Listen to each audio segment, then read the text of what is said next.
Not many people make a living in their life and what they're put on the planet to do. So I knock wood on a daily basis that I'm fortunate to have found what God wants me to do on this planet.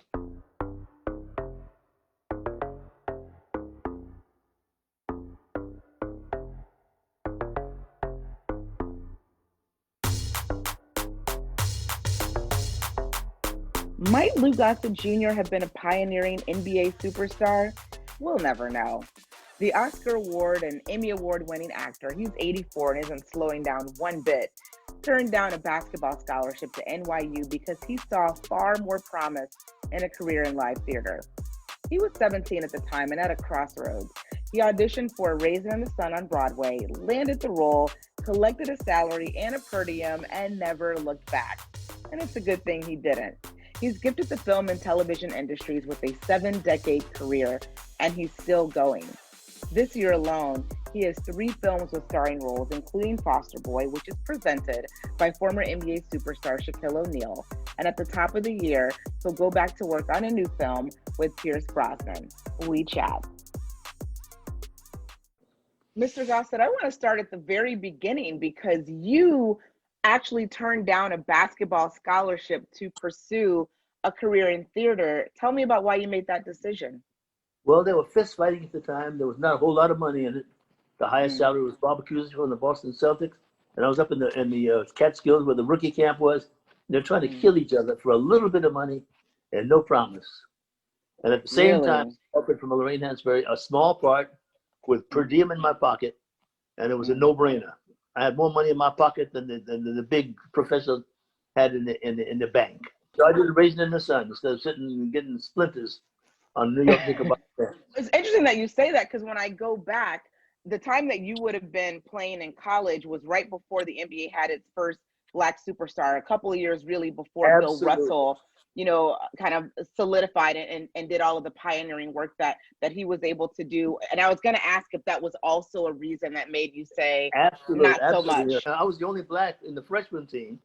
And the second year, the freshman team at New York University, they went 21-1. Had Cal Ramsey, Happy Harrison, Seth Sanders, Russ Cunningham. He was 95% Black, and then the rest became history. But I was already on Broadway at the time. So I had less broken bones, more money in the pocket, and a great group of friends that I remember and revere today. Yeah.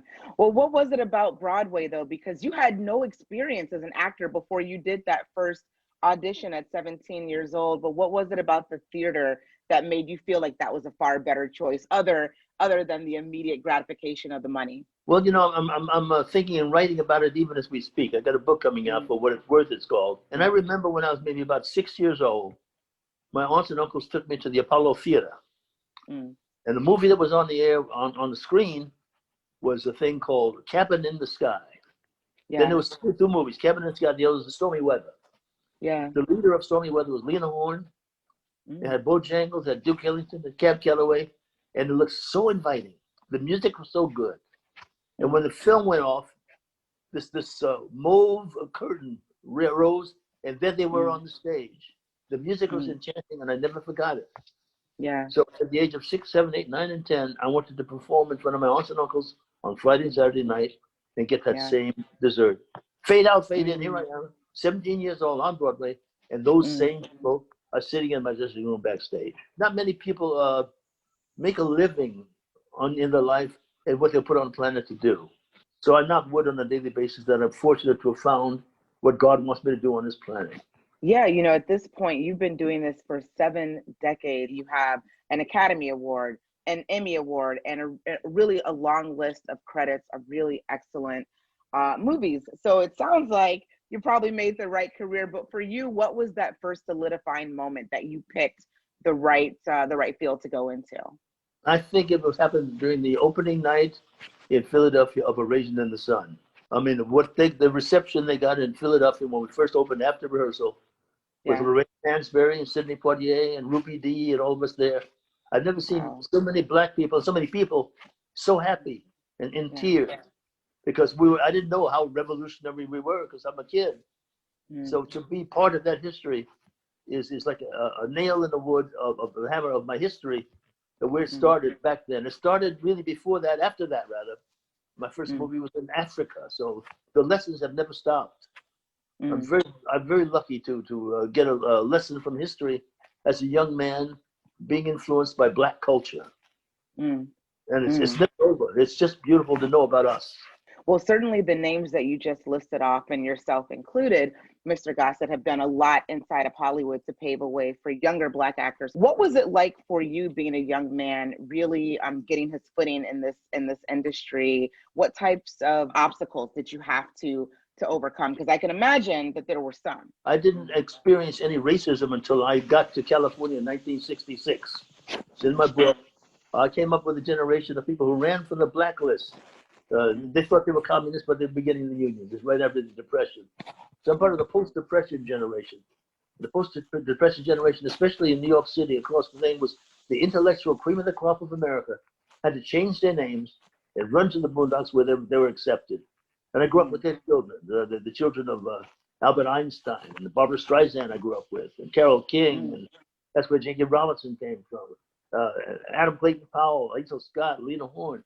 So I came up without those scars. It was not until 1966 when those people I grew up with, who were the agents, sent me to California. So I was over 20 years old at the time when I first experienced racism by the police of Los Angeles. Yeah. By that time, it was too late. What was it that happened to you in 1966 when you first got to California? So the people I grew up with the William Marsh Agency, sent me to California. And they treated me like a king. They put me in first class, and the limousine came out in Los Angeles and picked me up first, put me in a presidential suite of the Beverly Hills Hotel. And they said I had a rental car. Under normal circumstances, that rental car was 20 minutes away from the Beverly Hills Hotel. So I found a rental car, and it was a white Galaxy Fairlane 500 convertible. So what I used to do in Brooklyn, I turned on some Sam Cooke music. Yeah. And I started going back to Sunset Boulevard, and within 5 minutes, I attracted about 20 white cops. Wow, 20. Yeah, and they pulled me out, and they put me on the ground because they knew I had stolen the car. Wow. They were disbelief that it was my car and my rented. So it took an hour and a half for them to realize it came out of Universal. So they told me to behave myself and got me in the car. And another 20 yards, another bunch of cops. It took me 4 hours to get back to the hotel. Oh my gosh. In shock, I called my friends, William Marcy in New York, and told them. They said, "Well, what are you going to do?" And I said, "Well, I'm going to go to work tomorrow." They said, "I thought that's what you do. That's why we chose you." It used me to break down the racial walls because my childhood was opposite from what I was experiencing. It surprised me too, because the actors I grew up with, they were quiet. They couldn't say anything. Otherwise, they'd lost their reputation. But there was a time when there's a transformation from the New York film industry to the California film industry. The children who ran those studios and those things were descendants of people who ran from the Depression and worked in the factories during World War II, and they come from Mississippi and Texas and Alabama. Now I understand. They didn't then. Yeah. So that's all they knew, that they were better. And who would think you are driving a car like that and acting like that? Because you're too big for your britches. Calm down. Back up. So I've gone through all of it, and I still remain that we cannot survive without one another. So they're barking down the wrong tree if they want to change me and say we're different, better or worse. We need each other desperately for mutual salvation. What is it that you look for in a project right now at this point in your career? How do you decide what's the right project for Lou Gossett Jr.? Some project that's timely and relevant, a challenge for an actor. It's a challenge to do with the Cuban and play it with Alzheimer's and go back to reality and back to Alzheimer's. And mine was that because I had to reinvent a person from scratch. There's some different things. I like a challenge so it involves me, so that I don't think about anything else but the creation of that character. That sounds about right, because certainly HBO'S The Watchmen feels like another timeless piece. I think that is the connective tissue of a lot of the work that you've given us over the years, is that you can watch and go back 20 years later and it still feels very relevant. Tell me about what it was like when you got that script. Were you surprised that this series did all of the things that it ultimately ended up doing? Because at the crux of it, it really is about combating white supremacy, but under the guise of comic book. Right down the alley. It was wonderful. I had just finished a miniseries for Canada, and that was called The Book of Negroes. I participated obviously in Roots and other characters, so it was right down my alley. I was very excited to participate. So here we are telling the story that we need to tell. We got to get rid of racism. Is the anatomy of it. So every day was hard and wonderful. Yeah. What was it like working with Regina King and Yaya? That's my queen. I've seen her grow up from Poetic Justice until now. All of this brings us a little bit full circle because now you are in a film that is being presented by a former NBA superstar in Shaquille O'Neal. Tell me a little bit about this new movie that is going direct to consumers on VOD. What made you want to be part of that? Once again, it's we're in the age of getting some our ugliness out of our system. We're growing up literally. I remember when my man from St. Louis, from San Francisco, first went on his knees in protest for racism. Now the whole world is on their knees in every sporting event. So we're in the right direction. I'm very happy and positive to see your direction, your generation going in that direction. So as an elder, for what it's worth, I support you. Thank you. What's next for you, Mr. Gossett? Well, you know about the Cuban, right? I do. I'm really excited about this film. Well, the Cuban it's my childhood, my high school, all that music, the cha-cha-cha and the merengue and all that. That was my high school music. Thank God for Dizzy Gillespie to discover it and pass it on. It's great. It's very personal. Then there's a movie called The Reason. And that's a faith-based one. I'm getting ready to work with Pierce Brosnan in January about an old veteran that who survived Normandy.